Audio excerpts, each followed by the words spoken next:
Good afternoon, everyone. My name is Katie Bark, and I'm with Montana Team Nutrition. Thank you so much for joining us today for the monthly chat. If you don't mind typing your name and any of your staff that are attending the chat with you in the chat box with the name of your school and one email address, we will make sure you get a follow-up email from today's chat with links to the PowerPoint and the resources. So the purpose of this chat is really to answer your questions and to provide any updates from USDA and OPI School Nutrition and allow you just to really network with your peers. So please don't be shy and speak up either by unmuting yourself or you're welcome to just type in the chat, and the specialist from School Nutrition will be monitoring the chat box and make sure that your questions are answered. We have Caroline Olson, I see Deb Jones from OPI, Pam Frew, and I can't see everybody else. So Clay Hickman. So you'll have plenty of people to be able to answer your questions. So I'm going to turn it over to Camille Biazzo from OPI School Nutrition to start the update. It's all yours, Camille. Hi, everyone. This is Camille. So I don't have anything super new and exciting, but I would like to go over some recent changes just to make sure everyone's on the same page with what your options are for this fall. Most of you probably know by now, but the USDA did extend flexibilities allowing people to operate the summer food service program until as late as December 31st, 2020. So this means that you might have options for which program you want to run this fall. Typically, you'd be running the National School Lunch Program, but you may be interested in the Summer Food Service Program based on what your needs are in your community. We have this helpful chart to help you decide what the best option would be for your school district and for your community.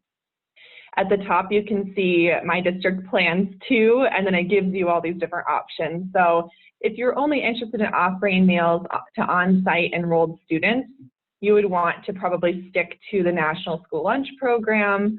You can see a couple waivers that are optional that might help you, and then some program reminders like continuing to count meals and claim them by free, reduced, and paid, and then claim in the school nutrition section of MAP. So if you want to offer meals to on-site and remote enrolled students, you could also keep running the National School Lunch Program. If you're going to be offering meals to students that are remote, you will want to make sure that you sign up for the non-congregate feeding waiver and the mealtime flexibility waiver. The links to those are right on this handout as well. To the left, there's the NSLP waiver application and the SFSP waiver application. So that's the quick way to sign up for these waivers. And then the last option, so some of you might want to offer meals for free to any child ages 18 and under or to children enrolled in your school. And so that's where the Summer Food Service Program would come into play. You can see listed which waivers you may need in order to do that.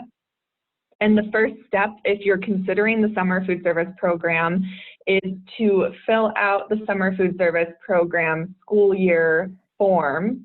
That's available right on our website. And then this form is just to help us understand what you're interested in doing.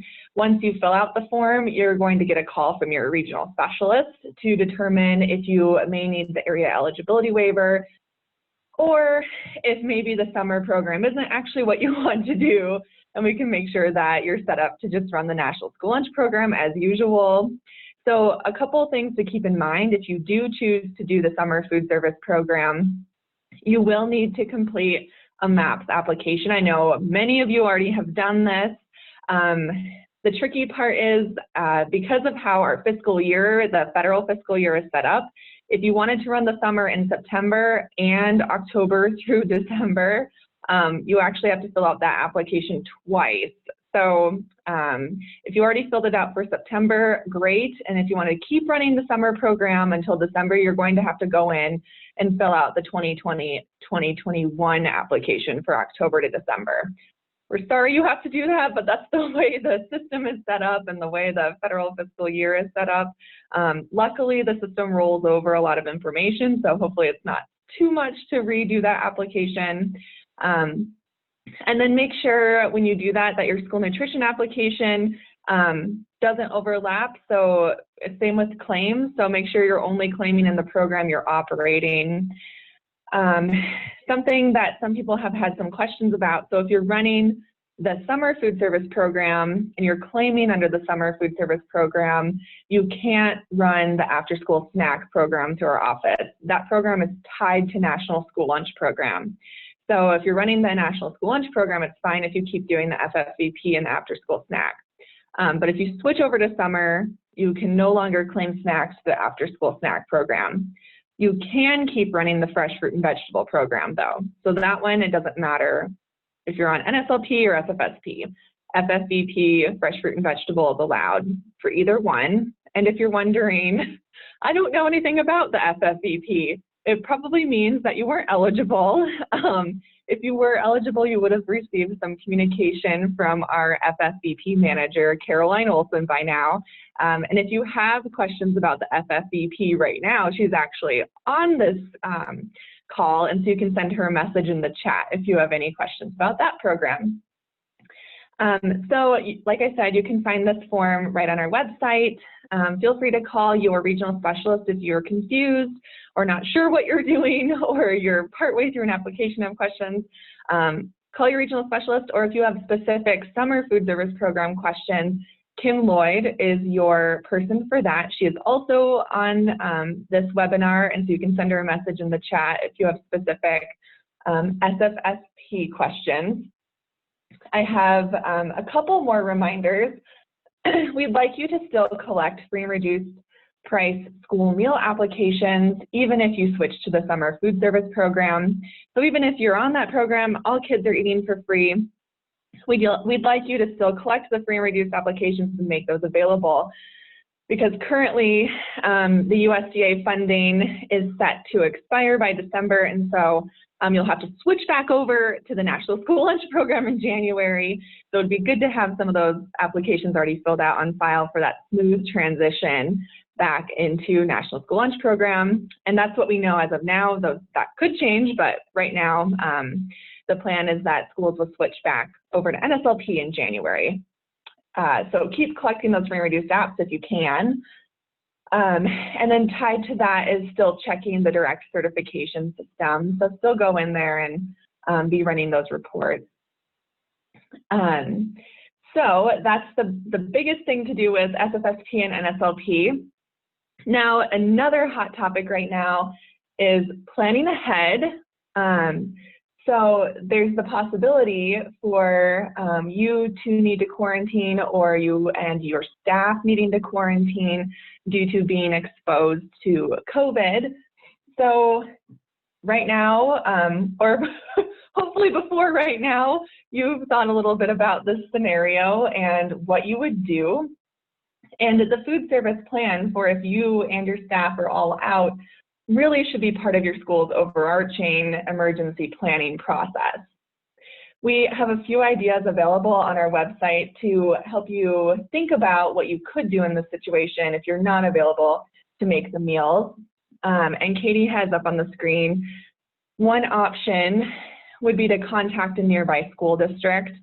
So if all of your staff are out and you are out due to needing to quarantine or being sick, a neighboring school district might have the capacity to temporarily deliver some pre-made meals for your school if it's closed, or if just the food service isn't operable for households to come pick up or do home delivery. I would recommend trying to work with your neighboring schools earlier rather than later to have a system set up. So, you know, they know you might contact them if you need some help, and you might be able to help them if something happens there.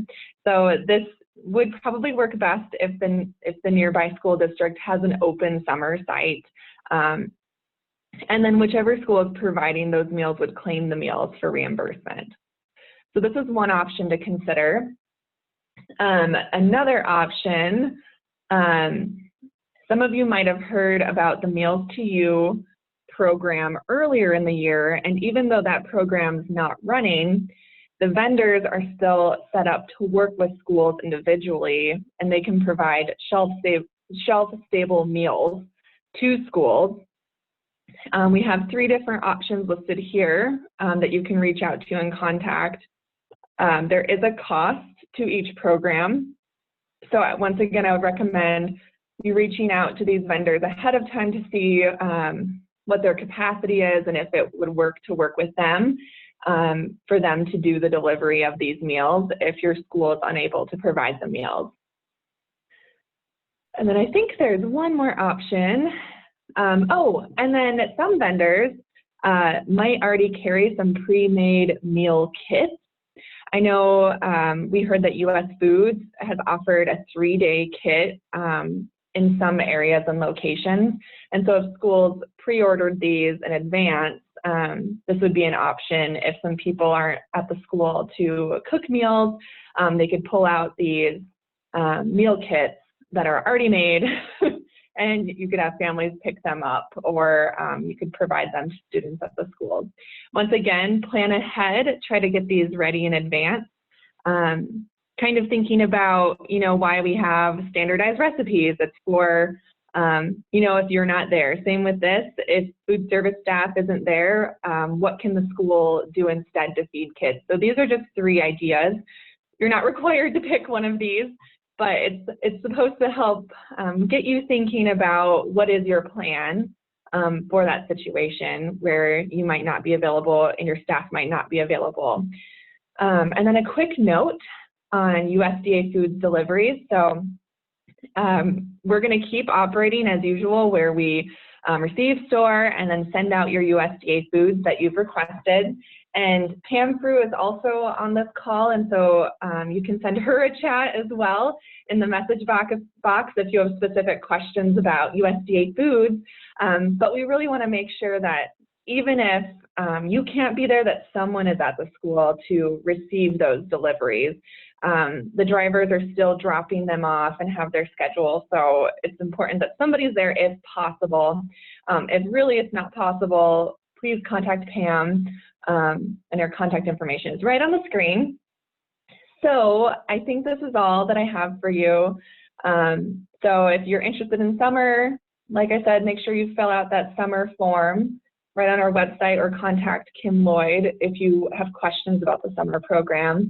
And then really start thinking about what is your backup plan if you can't be at the school to feed kids? How are you going to make sure that meals are still available? And we have that form right on our website that I just went over to give you some ideas. So if you have any questions, send me a message in the chat or feel free to ask now. Otherwise, I think that's it for my updates, Katie. Thank you, Camille. Now we'd like to open it up to questions that you may have for Camille or Pam or one of the specialists about any questions you have on anything that she covered or anything you have questions about. So unmute yourself or feel free to put it in the chat.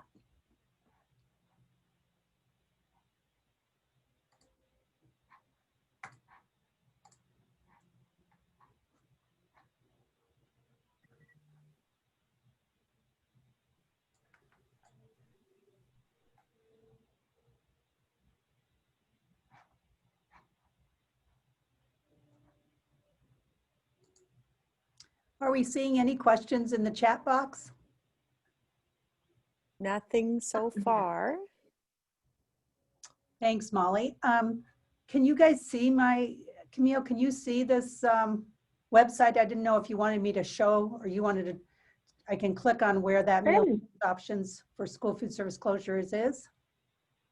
Sure, yep, so this is the main school nutrition page, and that information that was on the slides is right up front under meal service options right here, and that's where you can find those meals to you vendor contact information, the information about USDA foods. So it's just right there. And then all the back to school resources are here. Yep, and you can see that summer form, school year SFSP form, and then the chart right here. Yep.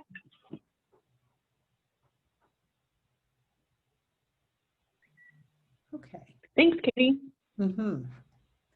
Let's see. Any questions before we move on, or anything else? Anybody else want? Pam, do you have any announcements, or anybody have anything they'd like to say before we move on?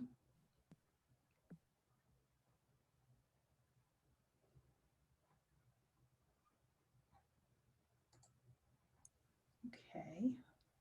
Let's see here. Well, then we have a few more. Here we go. A few more announcements we can go over. We just love it when you share your stories with us. And so I did want to just point out 2 stories that I've heard in the last month. I don't think Brian Jones is on today. He is the food service director at St. Labrie School, which is in Ashland. And he is utilizing the Oliver quality system for meal service, which you may have heard of from previous chats. It's and he sent us a video actually of what it is. And so I thought it might be fun to see that. It's a short video on how it works, just because I know, I think Shelly's on from Deer Lodge, and she's using it, and it'd be great to know if anybody else is using it. It's a way to actually serve, you know, your homemade meals hot in the classroom, or if you need to have them remote, they can be reheated later on. And so I'm going to try to show it to you in just a minute. Let's see here. Okay.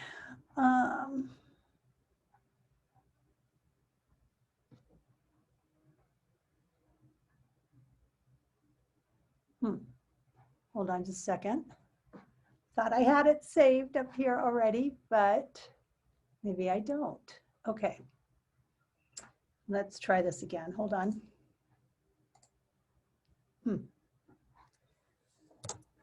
Katie, I think Gretchen is on if she could help you troubleshoot it.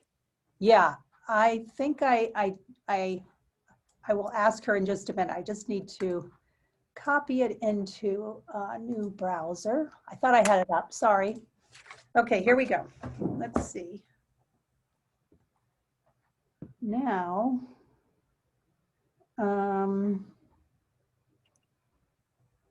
okay. Now, let's see. Okay, I have to remember this. Okay, I'm going to share my screen.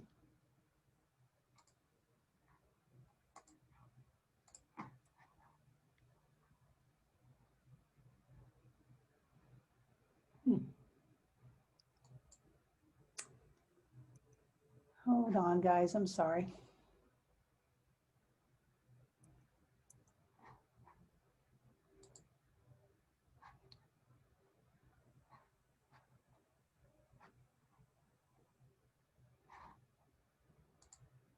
Okay, here we go. I'm finding you now. Okay, here we go. Let's see.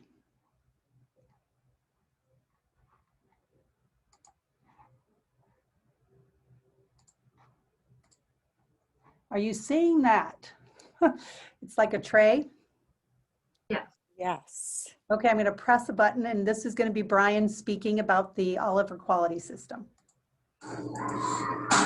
This is our food processing system that we're doing. As you can see here, there's meals that we've got prepared up. They go into the machine.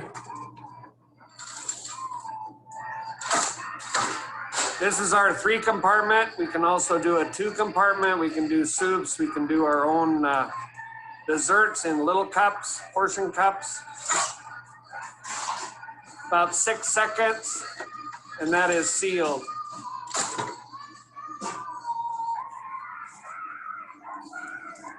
The cost of the containers run about 19 cents to 23 cents a meal. You can buy biodegradable containers. They're all microwave oven safe. We'll be using these in the classroom for meals in the classroom.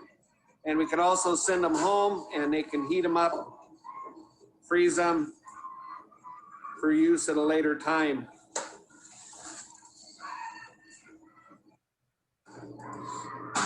This is our food processing system. Okay. I'm so proud of myself. I will do that. Okay. Anybody else doing the Oliver quality system? And any comments on it? Well, we use it and you know that, but it's so worth it. We use the biodegradable paper trays though. Great, Shelley. That's Shelley from Deer Lodge. If anybody's interested in contacting you or Brian about it, I would encourage you to do it. I just know it's helpful in keeping the meals hot, correct? Yeah, we seal them up and go right back to a oven at 145 and hold them in there till we're ready to go to the classroom and put them in an insulated bag and away they go. Great. Any questions on the Oliver quality or any other comments? Yes, Shelley, this is Yeah. Deb Jones, and I am just wondering if you have an idea of what the comparison of pricing for the compostable or recyclable versus what Brian was using. Is it more? It is, isn't it? Yeah, but very minimal. Okay, Yeah, not enough that when I was deciding to use them, I thought about using the other ones just because I thought they might hold up a little better being plastic, but I didn't want to have all that plastic. So the difference is very minimal. thank you. Great. Well, why we have you, Shelley, on, I know you shared a story with us, and maybe you want to tell us about this berry blue bar recipe that you've added to your breakfast menu. The kids love it. They ask for it. It's just the berry cherry power bar that is out there, and we just switched it up a little bit and used all blueberries instead of the cherries. I don't know, it's just a good granola bar, I think, and the kids really like it. We use it for breakfast once a week. Thank you for sharing that. And Yeah, you're welcome. I know you put some coconut in it and didn't use you just use blueberries instead of having dried cherries, correct? So Right, yep. you can adapt it, but it does help you utilize some of your USDA foods, which I know we're hearing from people that if you're having to do a lot of grab and go or cold, you're not able to use your foods in your inventory. So we want to just try to help give some recipes on what you can use to utilize the inventory you have in your storeroom. The link. Right, and Go they ahead. freeze very well. When we made the week before school started, we made like I think 2,400 of them or something, a crazy number, but then we just individually wrapped them and freeze them, and they just come out of the freezer very nice too. So Great idea. Does anybody have any recipe they'd like to share with each other? Just because I know people are looking for variety in their grab and go menus, especially if you're doing cold menus. Anybody have a recipe they'd like to share?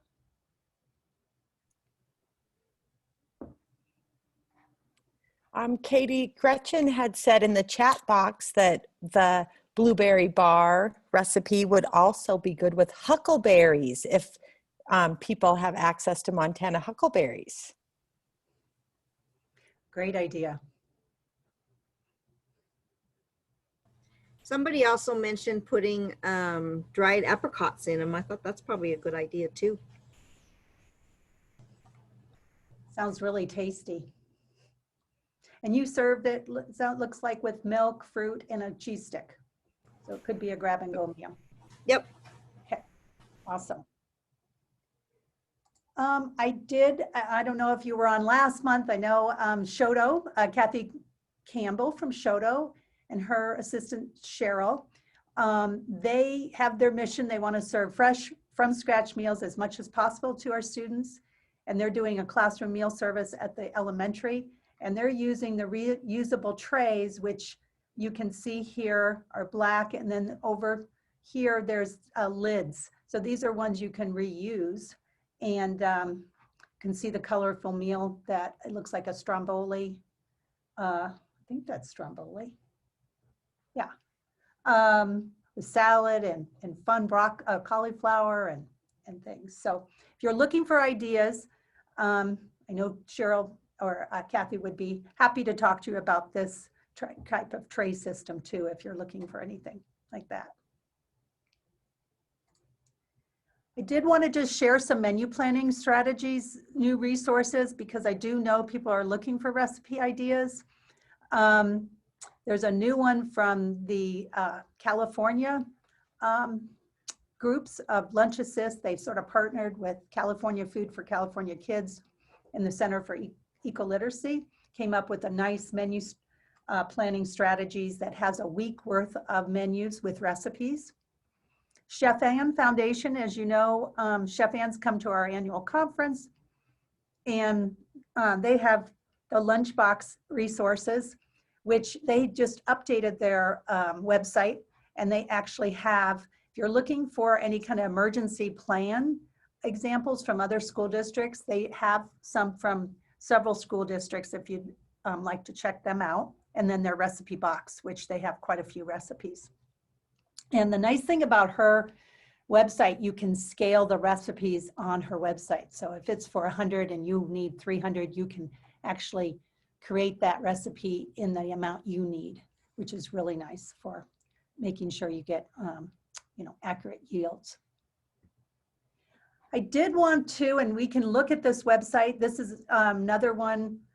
This is from Healthy School Recipes. If anybody's gone to that website, or if you're on, I know on there, if you have social media, they have an Instagram account, but I see that they have a 5-day cold sandwich menu up.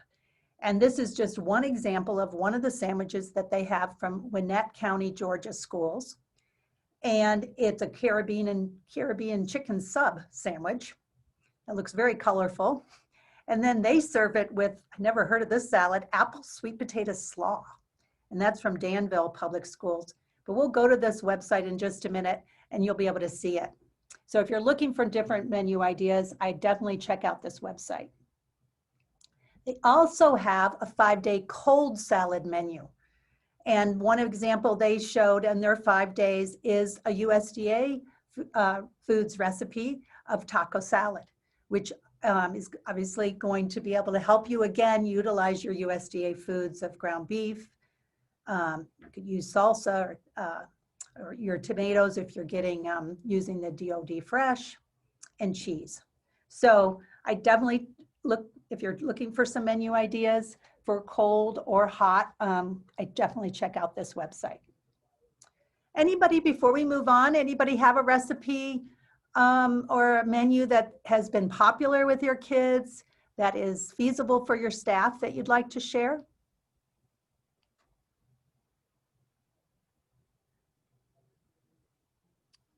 Katie, Pam Frew put in the chat box that she has a blueberry granola yogurt frozen bar recipe that she would be willing to share. I asked her if she would share that recipe with you, that you could include it in the resources and the follow-up email. Yes, and I would also include it in lunch line maybe too. Oh, and she just put it, put the link in the chat box. Excellent. Thanks, Pam.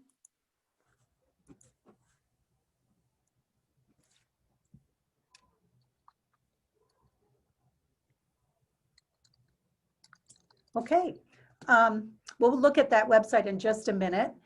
Just wanted to let everyone know that next week, you may already know this, is National School Lunch Week. And this year's theme is school lunch now playing, or your ticket to good nutrition. And it is an opportunity for you to sort of just increase the awareness of your school lunch program to your students and community. I know this year might be a little challenging to do anything, but just want to make sure you know that there is a school nutrition, the National School Nutrition Program sponsors this, and there's graphics and things, even if you just want to put something out, if you're using Facebook or anything, there'll be things that you can share. Again, easy things that wouldn't take a lot of time. Hopefully you're getting a lot. I feel like school nutrition programs professionals are being recognized as essential workers, and you are true heroes. So thank you for all your hard work, especially this year. I know it's a challenging year. Farm to School Month is this month, so I hope you have eaten something local today. Huckleberries sound really good to me right now. I probably have just had a slice of wheat bread, which is, I know, from Wheat, Montana. But anyway, I hope you can celebrate throughout the month by different ways. If you're doing anything with Harvest of the Month, we want to just remind you that this month's calendar, or this month's item, is apples. And so I noticed that there are, I hope you're able to serve a fresh apple. And if you do it on October 22nd, that's Montana Crunch Time. It can be done during lunch. There's a lot of good apple recipes out there. Even apples and peanut butter with graham crackers. I know that used to be a favorite menu in Belgrade for breakfast. But we do encourage everyone to take a bite into a local apple on October 22nd to celebrate Montana agriculture and Crunch Time. And in the past, if you've participated, you know it's been at 2 o'clock. Well, this year it can be any time. And I know the easiest for you would be just to include a local apple in your lunches. And we just encourage you to register at the website, montana.edu/Montana Farm to School.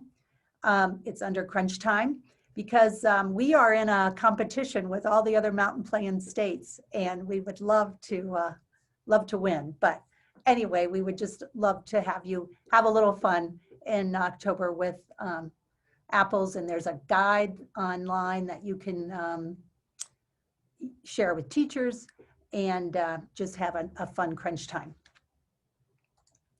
Do want to just let you know that there's about 10 maybe Harvest of the Month short videos. If you or your staff or your teachers or parents are looking for any short little educational videos for kids on Montana foods, they're all about 3 to 5 minutes long, and they talk about the food, and they always have a really fun, tasty, simple recipe. So again, these can be shared by anyone, used by anyone. They're on our YouTube channel. Do want to let you know too that there's 2 part-time coaches, farm to school coaches around the state. You may recognize Ginger Buchanan. She's the food service director also at Huntley Project School. But she works for Team Nutrition about 10 hours a week, along with Faith Oakland, who is a teacher in Fairview, Montana, up in northeastern Montana. But they're there to really assist you with trying to incorporate more local foods into your program. And they can even just provide some technical assistance if you're looking on how to incorporate beef, or even to find out where to get apples. Just want to remind you that there are some obviously ongoing educational opportunities for you and your staff. OPI School Nutrition hosts Wednesday webinars every Wednesday from 2 to 3. And this month's topics are equipment grants. And then Molly from Team Nutrition will be doing Cooking Up Harvest of the Month on October 21st. And a new food service director roadmap to excellence training program on October 28th. So we hope you will join us for those. If you're not able to join, they are recorded and they're posted in maps and on our YouTube channel. So they're always available for almost, between 30 minutes to 60 minutes of education. Thanks for being on the chat. I just wanted you to know the next one is November 5th, and then they are the first Thursday of every month throughout the school year. So we love to have you join us. And if there's certain topics you want to discuss on the chats, please let us know, because we're basically just here for you to get questions answered, to again network with your peers. But if you're having a certain challenge this year, you really want your peers to give you some ideas, let us know. On October 27th from 3 to 5, there is a farm to tray tour. Ginger and Aubrey Roth and Sarah Penix are planning this, and it's going to be a virtual tour of how to add local foods even during COVID. You'll be seeing some tours of local ranches on how schools are doing local beef. So if you're interested in attending this, please register. And then it's from 3 to 5 on the 27th. And if there's certain topics you want covered, you could even email Aubrey and ask her ahead of time, and they can try to make sure they cover that. Did anyone attend the October 2nd Farm to School virtual showcase, which was just last Friday? If you did, please put it in the chat. And if you have anything you've learned from that and want to share, speak up.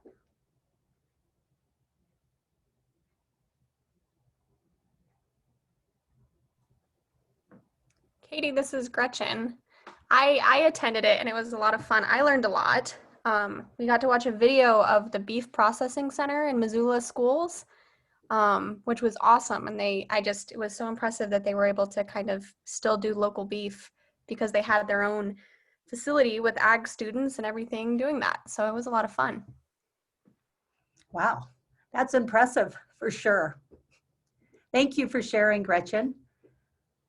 And I think, with, as you know, the benefits of eating local helps kids connect to the foods that are grown in our state, but also really supports your local ranchers and local farmers and businesses in our state.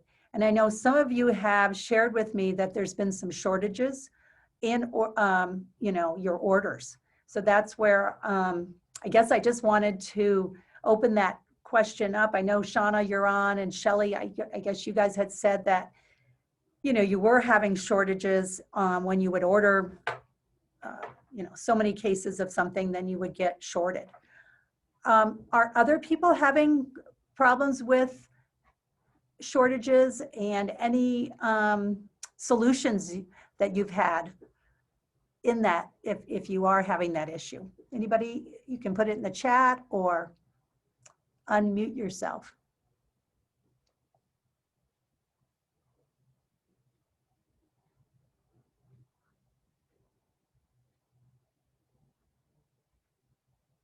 Okay, well, we'll go on. I know one tip that, Shelley, I appreciated you sharing with me is that you're doing a 2-week menu instead of a 4-week menu now, to make sure you have the product you need for that menu so you don't have to do substitutions. And Shauna, you were telling me from Manhattan schools that that's one of the benefits of trying to cook from scratch as much as possible. So you have the products in so you can make the recipes. So, okay. Just want to put on your calendar that in August of 2021, we will be having the Digging Deeper Montana Farm to School Summit, just to let you know in case you want to put that down on your calendar to attend now.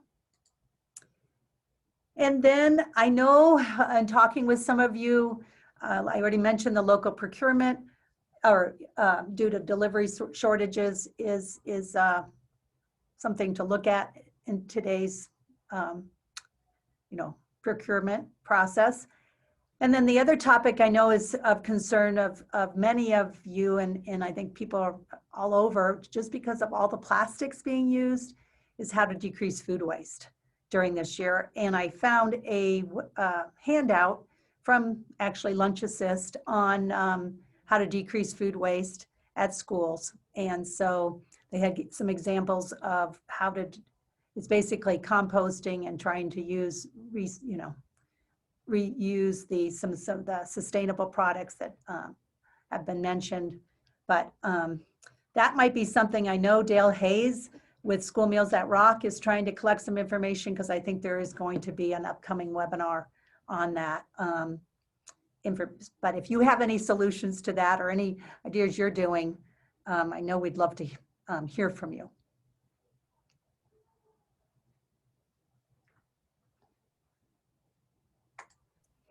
Katie, Okay. I think Pam Frew might have a question that she wanted to ask the group.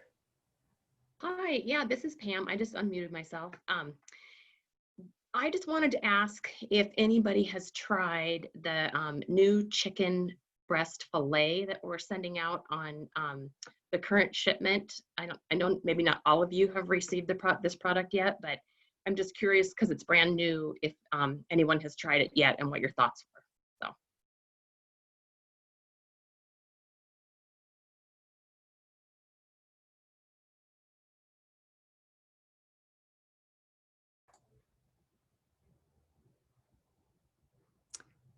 Well, thanks, Pam. And I can't see the chat, but hopefully you'll get some feedback. Well, I guess just in closing, we just again want to thank you for being so resilient.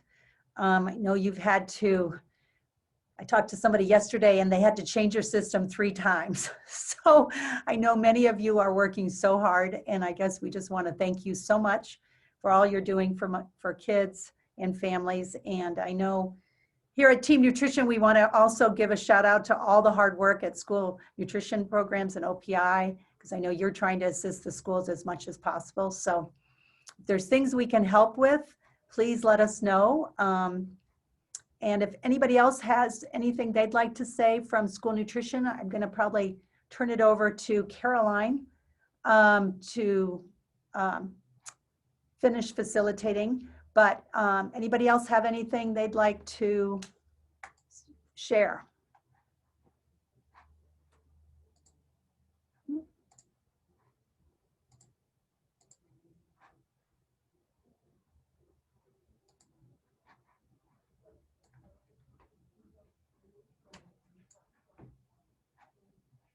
Oh, Katie, I just realized that you can't see the chat, but Shelly put in there that her custodians seem to think that there's less waste, maybe right now because perhaps the increased time that kids have to eat in the classroom.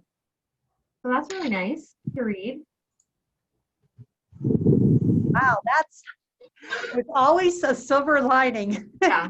And I know, Shelly, you had talked about once we're back to normal of trying to use the quality school meals, the Oliver quality system for breakfast in the classroom to continue to provide some hot meals occasionally. So that's awesome. Yeah, we'll continue with that. We do hot breakfast twice a week, and we'll continue with that with using the Oliver. But I know in our lunchroom, and it was something I really wanted to try to address this year, was they're so rushed through there. Hurry, hurry, hurry and eat, hurry and get outside. And so it was nice to hear from the maintenance guys that they thought that was happening.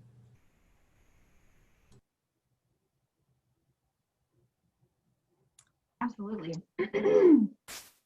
All right. Does anyone have any questions? I know Katie's got to hop off here pretty soon, but we'll stay on. Like she said, the point of this, the chat in general is for guidance from us, but as well as, questions for peers, if you have something you want to bounce off of others, or something you want to share that maybe you have found really good success in, because everybody's just troubleshooting right now. I ask you a question. Yes. I'm on the Zoom meeting. Let me just write this down really quick. Sorry, or else I'm going to forget. Oh, Karina, did you have a question for us or? Oh, yes. Okay. Oh, I think you're on. Karina, I think she could hear you. Oh, hey. That's okay. No question for you. Oh, okay. No worries.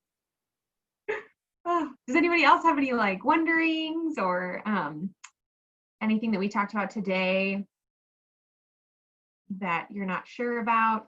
I know a lot of schools have made the decision whether or not to switch to summer, you know, if that's what is best for your district. A lot of schools have. That's not something that you have to do, but if you're one of those schools who maybe, I know a couple have kind of